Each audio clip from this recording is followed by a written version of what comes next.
છું, શું કરવું છે, વાસ્તુ લીધું છે એટલે આવ્યો છું. એટલા માટે આ ભગવાન પાસેની આવી ભાવના છે. આ મારે એવી કોઈ વસ્તુ સંસારની વસ્તુ જોતી નથી. જેને આપે છોડી દીધી છે એ માગવા હું આપની પાસે આવ્યો નથી. આપ વિમુક્ત છો તો હું પણ વિમુક્ત થવા આપની પાસે આવ્યો છું. આવી ભાવના પૂર્વક આપણે હંમેશા નિરંતર પૂજા કરવી જોઈએ. અને શ્રાવકનું પહેલું કર્તવ્ય છે ને જિનેન્દ્ર પૂજા. અને તો ગુરુદેવસિંહનું બહુ સુંદર પ્રવચન છે 6 આવશ્યક ઉપર કે જિનેન્દ્ર ભગવાનની પૂજાની તો ભાઈને શું છે, ભગવાનને દર્શન દેવા જાય. પોતાને તો ટાઈમ ન હોય તો કોને દેખાડવા જાય મોઢું? ભગવાનને દેખાડવા જાય. સવારના ઉઠીને એક હાથમાં ચાય ને બીજા હાથમાં શું હોય?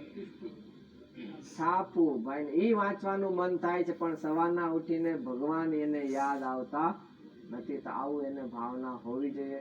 જીન મંદિર દૂર હોય તો ઘરે પણ બેસીને એવી ભાવના એને ભાવવી જોઈએ. તો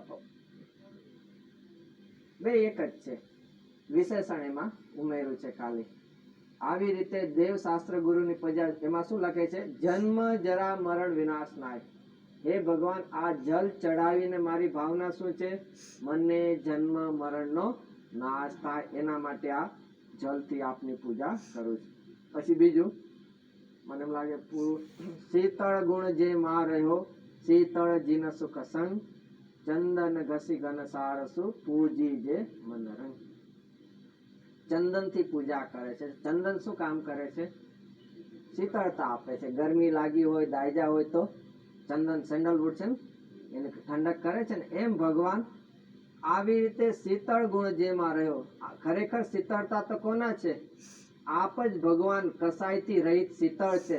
શીતળતા એ જ આપનો સાચો ગુણ છે. તો એવા ભગવાનને મારે સુખનો સંગ મને મળે, મને એની સાથે શીતળતા સાથે સુખ મળે એવી ભાવના સાથે ચંદન ઘસી ઘનસારસુ, પાણીમાં ચંદન ઘસીને હું આપની પૂજી જે મન રંગ. મન રંગ એટલે મનના પ્રેમથી, મનના ભાવથી.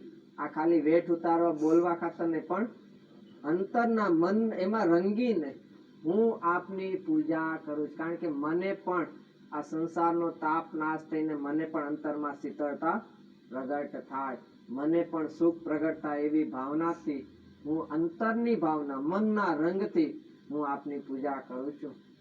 વચનામૃત વિતરાગના પરમ શાંત રસમો, ઔષધ જે ભવ રોગના કાયર ને પ્રતિકો. ભગવાનની વાણી કેવી છે? પરમ શાંત રસનું મૂળ છે. વાણીમાં વળી શાંત રસ હોય? શાંત રસ તો આત્મામાં છે. આત્મામાં તો શાંત રસ છે પણ એને બતાવનાર જાણે ભગવાનની વાણી પણ શાંત રસમય હોય એવી ભગવાનની વાણી. કસાયેલી વાણી ન હોય. વચનામૃત વિતરાગના, વિતરાગ પરમાત્માના વચન કેવા છે? પરમ શાંત રસનું એવા મૂળ એવા આત્માને બતાવનાર એ ભગવાનના વચન કેવા છે? ભવરૂપી રોગનું એ ઔષધ છે. It's a medicine. જેમ